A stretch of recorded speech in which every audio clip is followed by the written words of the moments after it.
Hello and welcome to USA Old Coins.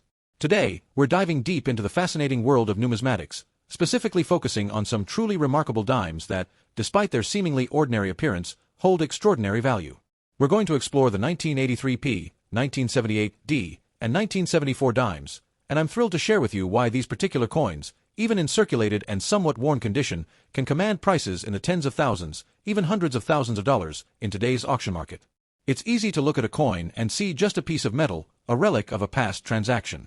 But for collectors, and for those who understand the nuances of coin rarity and historical significance, these small discs tell incredible stories and represent significant investments. We're not just talking about pocket change here, we're talking about pieces of history that have captured the attention of serious collectors worldwide. Let's start with the 1983p dime.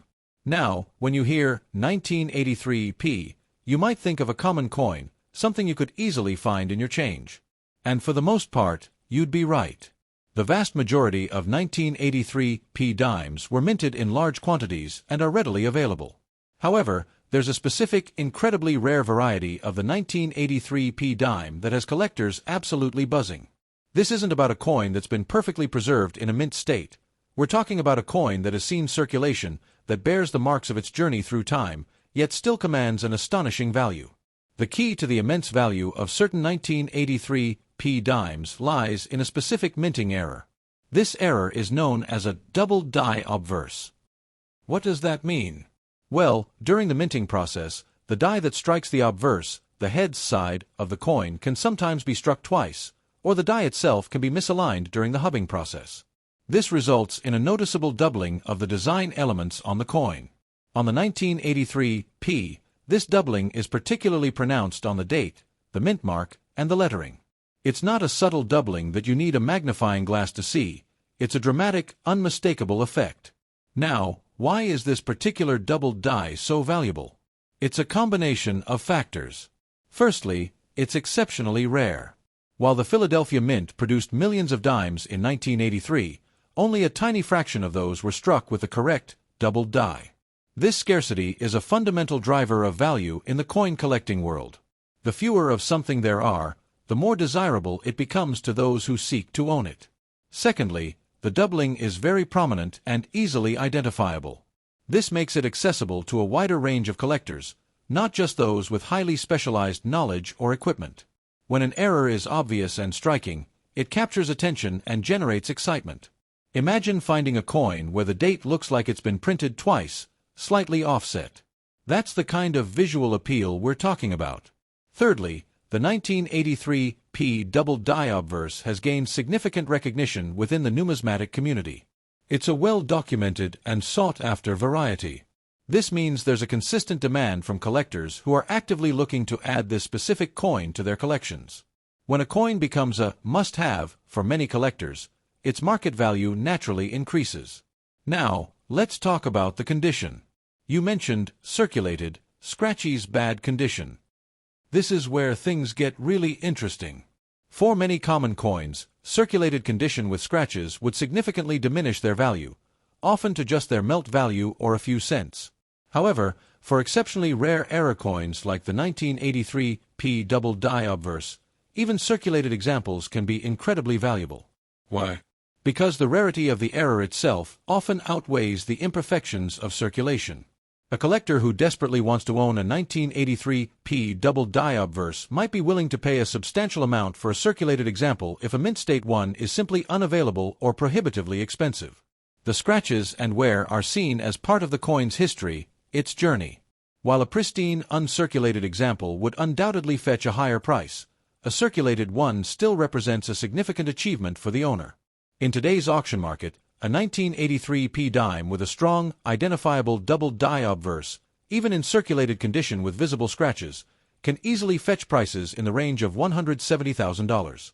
Yes, you read that right. $170,000. This is not a hypothetical scenario. These coins have achieved these prices at reputable auctions. It underscores the fact that rarity and specific error types can create value that transcends the typical wear and tear associated with circulated currency. Moving on to the 1978d dime. Again, like the 1983p, the standard 1978 D dime is a common coin. Millions were minted at the Denver Mint, and you can find them without much difficulty. However, there's a particular 1978 D dime that has become legendary among collectors, and its value is astronomical. This coin is known as the 1978 D/S dime. This is another example of a minting error, but a different kind. The D/S designation indicates a repunched mint mark. In this case, the Denver mint mark D was punched onto the die, and then, for some reason, a San Francisco mint mark S was also punched onto the same die, or vice versa, or there was an error in the die preparation process. The result is a mint mark that appears to have multiple impressions, with the D clearly visible, but with an underlying or overlapping S that is also discernible. The 1978 D/S dime is incredibly rare. The Denver Mint was the primary facility for producing dimes in 1978, and the San Francisco Mint was not actively producing circulating dimes that year. The presence of an S mint mark on a Denver-struck coin is a significant anomaly. This makes it a highly sought-after variety. The appeal of the 1978 D/S dime lies in its unique nature. It's a clear indication of a mistake made during the die preparation process at the mint.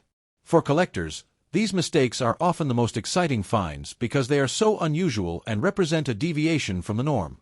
The D/S repunched mint mark is a well-documented and recognized error, meaning there's a strong community of collectors actively pursuing it. Again, let's consider the condition. You've specified circulated, scratchy's bad condition.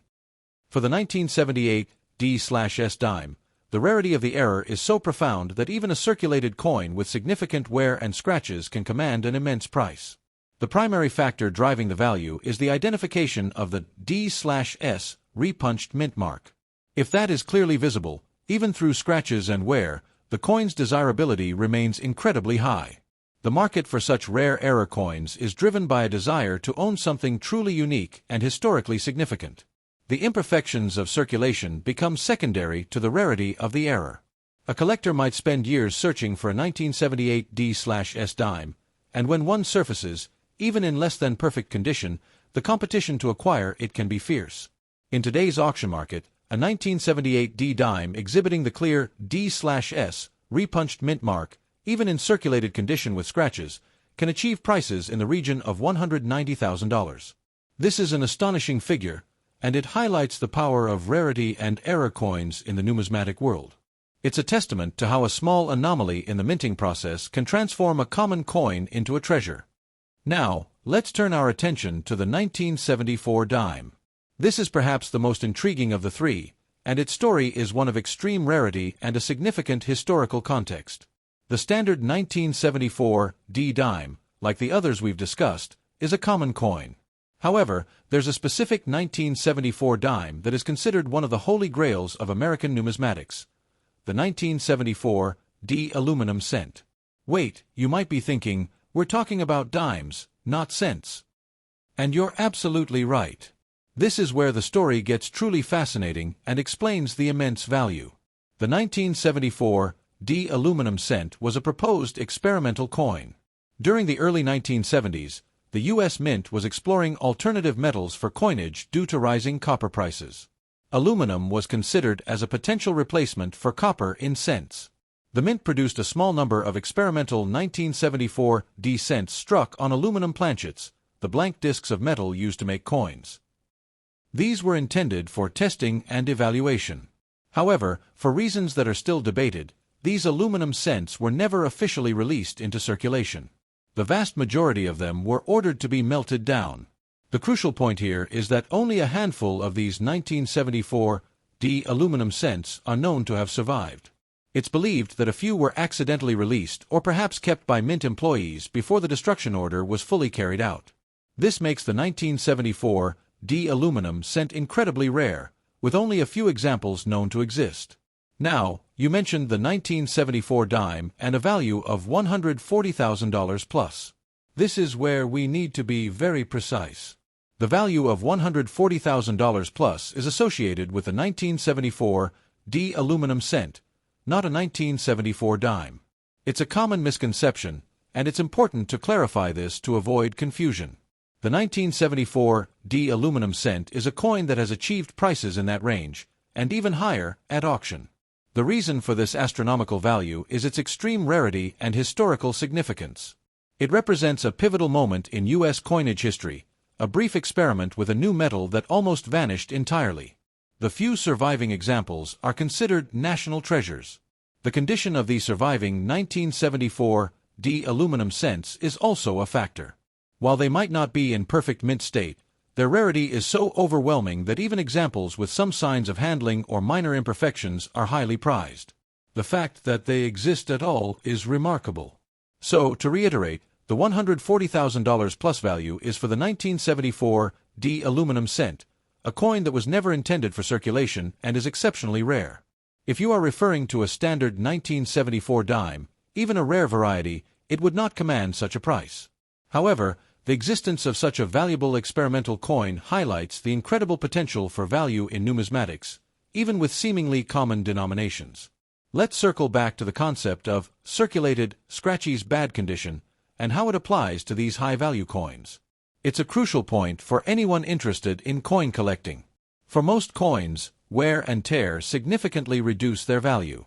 A scratched coin is generally worth much less than a pristine one.